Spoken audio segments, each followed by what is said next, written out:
Sir బండికి బండికి సాయి బండికి బ్యాక్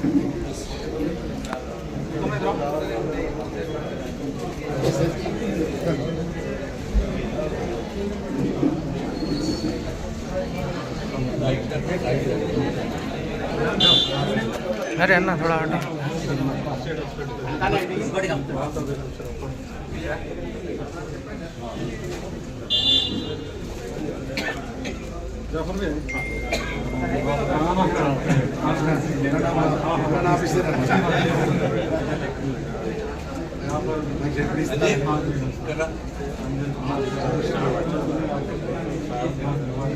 संदीप सर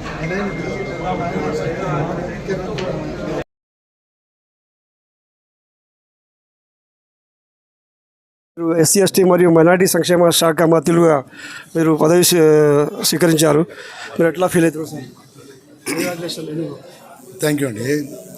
అఖిల భారత కాంగ్రెస్ పార్టీకి సంబంధించిన మా అధ్యక్షులు ఖార్గేజీ, రాహుల్ గాంధీ గారు, మా ప్రియతమ నాయకులు రాష్ట్ర ముఖ్యమంత్రి వర్యులు రేవంత్ రెడ్డి గారు, జిల్లాకు సంబంధించిన మంత్రివర్యులు శ్రీధర్ బాబు గారు ఎంతో నమ్మకంతో లక్ష్మణ్ కుమార్ సిన్సియర్ కాంగ్రెస్ పార్టీ కార్యకర్తగా మొదటి నుంచి పార్టీలో లాయల్గా ఉన్నాడు.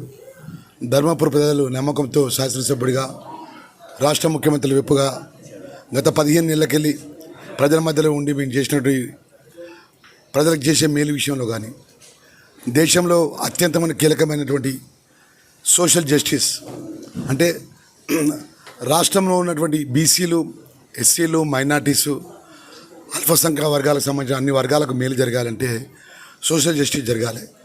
అదైతే రాహుల్ గాంధీ గారి ఆలోచన విధానం అమలు చేసే విధంగా గౌరవ ముఖ్యమంత్రి వర్యులు రాష్ట్రంలో ఎవరు లేని ఏ రాష్ట్రంలో కూడా పంతివర్గంలో బహుజనులు ఈసారి ప్రమాణ స్వీకారం చేసినారు. ఎవరే ఒక షెడ్యూల్ క్యాస్ట్ సంబంధించినటువంటి డాక్టర్ వివేక్ గారు, అదేవిధంగా లక్ష్మణ్ కుమార్ గారు, నేను బీసీ వర్గం నుంచి శ్రీహరి గారు, డిప్యూటీ స్పీకర్గా రామచంద్ర నాయక్ గారు. అంటే కాంగ్రెస్ పార్టీ లైన్ ఏదైతే ఉందో రాహుల్ గాంధీ ఆలోచన విధానం, ముఖ్యమంత్రి రేవంత్ రెడ్డి గారి యొక్క బీసీ కులగణనకు సంబంధించిన 42% అమలు విషయంలో కానీ, ఎస్సీ కేటగరైజేషన్ విషయంలో కానీ ఆలోచన విధానం రాష్ట్రాన్ని అమలు చేసే ప్రజల యొక్క సమన్యాయం జరగాలనే ఒక ఆలోచనని ప్రభుత్వం, ప్రజాపాలన ప్రభుత్వం, ఇందిరమ్మ రాజ్య ప్రభుత్వం ముందుకు వెళ్తున్న విషయం ఇది ఉదాహరణగా అని చెప్పి మనవి చేసుకుంటూ, ముఖ్యంగా మా అజయ్ రెసిడెన్స్ సంబంధించినటువంటి మా అపార్ట్మెంట్ సోదరిమణులు గత 10 సంవత్సరాలకి వెళ్ళి ఎప్పుడు కూడా నేను చాలా సందర్భంలో మా మేడం గారు లక్ష్మణ్ కుమార్, అదే మేడం కాంతకుమారి అని చెప్పి చాలా ఆప్యాయంగా ప్రేమగా మమ్మల్ని పలకరిస్తూ ఉంటారు. ఈరోజు ఇంత గొప్పగా వాళ్ళందరూ కూడా మాకు సన్మానం చేయడం నిజంగా మేము చాలా గొప్పగా గర్వంగా, వాళ్ళు ఇంత గ్రాంట్గా చేస్తున్నారని మేము అనుకోలేము. మా మేడం చెప్పింది మన వాళ్ళందరూ కలుస్తారు మన అపార్ట్మెంట్ వాళ్ళంటే సరే వెళ్దామంటే, నేను వచ్చే ముందు ఏమంటే మన ఢిల్లీ నుంచి జూమ్లో మీటింగ్ అటెండ్ చేయమని చెప్పి మా రాహుల్ గాంధీ ఆఫీస్ నుంచి ఒక 40 మినిట్స్ ఇంట్లో ఆ మీటింగ్ అటెండ్ అయ్యి వచ్చాను. ఏదేమైనా మా అజయ్ రెసిడెన్సీ అపార్ట్మెంట్లో ఉండడం మా అదృష్టం.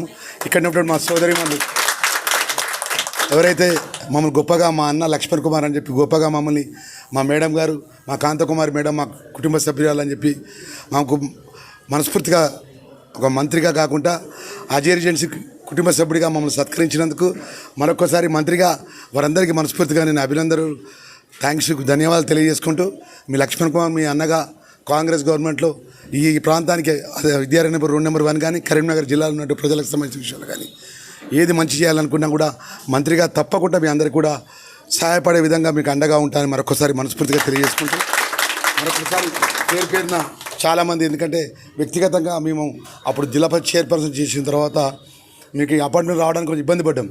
అంటే మాకు సరిపోదు అనుకో. అయినా కూడా ఇక్కడికి వచ్చిన తర్వాత ఇక్కడ నుండి వాతావరణం, ఇక్కడ ఉన్న నైబర్స్ కానీ ఈ అపార్ట్మెంట్లో ఉన్న వాళ్ళంతా ఆనందం. నాకు ఏ పండుగ వచ్చినా, ఏ శుభకార్యం వచ్చినా అందరూ కలిసిమెలిసి ఒక కుటుంబ సభ్యులుగా ఉండేటువంటి వాతావరణంలో ఈరోజు రాష్ట్ర ముఖ్యమంత్రి గారి క్యాబినెట్లో మంత్రిగా మా ఈ అపార్ట్మెంట్ ఇచ్చే ఎమ్మెల్యే, ఈ అపార్ట్మెంట్ ఇచ్చే విప్ అయి ఇదే అపార్ట్మెంట్లో ఈరోజు మంత్రి కావడం అనేది నా అదృష్టంగా భావిస్తూ, ఒకసారి మా బ్రదర్స్ ఎవరైతే ఉన్నారో అపార్ట్మెంట్స్ వారందరూ కూడా పేరున డాక్టర్ అంకిత్ గారు కానీ, అదేవిధంగా మా లక్షణ, నాకు కష్టకాలంలో లక్షణ నాకు ప్రతి విషయంలో నాకు అన్ని విధాలు నాకు సహాయం చేసిండు మా అన్న. అదేవిధంగా చాలామంది నాకు ఈ అపార్ట్మెంట్లో ఉన్న వాళ్ళందరూ కూడా నాకు మా లక్ష్మణ్ కుమార్ మనోడు అని చెప్పి నాకు అన్ని విధాలా అండగా ఉన్నారు. వారికి మనస్ఫూర్తిగా ధన్యవాదాలు తెలియజేసుకుంటూ సెలవు తీసుకుంటున్నాను. అలా ఒకటి